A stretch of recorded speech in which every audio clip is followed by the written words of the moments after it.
ایک جنگل میں ایک چڑیا رہتی تھی۔ اس کے ساس اور سسر اس پر بہت ظلم کرتے تھے، ہمیشہ ان کو مارتے تھے، جس سے وہ بہت تکلیف میں ہوتی تھی۔ وہ روز روتی تھی مگر ان کے ساتھ کچھ نہ ہوتا تھا۔ ایک دن اس نے فیصلہ کیا کہ گھر سے بھاگ کر کہیں اور جاؤں۔ اسی طرح وہ گھر سے بھاگ کر جنگل کی طرف نکلنے لگی اور راستے میں اپنے والدین سے مخاطب ہو کر کہتی تھی، یا اللہ مجھے اپنے والد دے۔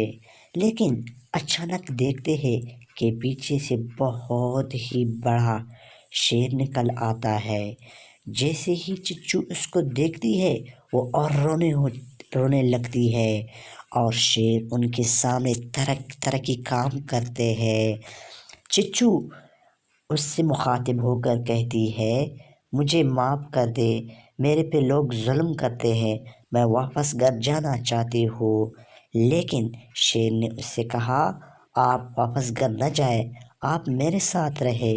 اسی طرح چچو اور شیر کے بیچ میں دوستی ہو گئی، اور آج کے بعد کوئی بھی چچو کو برے نظر سے بھی نہیں دیکھ سکتا تھا۔ جیسے ہی اس کے ساس اور سسر نے چچو کو شیر کے ساتھ دیکھا تو وہ بھی گھبرا گئے، اور اس کے بعد چچو اپنا گھر پہ جاتا تھا اور جنگل میں بغیر کسی ڈر کے گھومتا تھا۔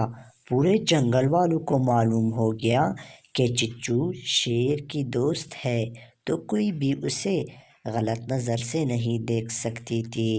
آج کے بعد چچو ایسے ہے جیسے جنگل کی بادشاہ۔ اس کی ساس اور سسر کو ابھی پچھتاوا ہو گیا کہ کاش ہم ان پر ظلم نہ کرتے، آج ہم بھی جنگل کے بڑے لوگوں میں شمار ہو جاتے۔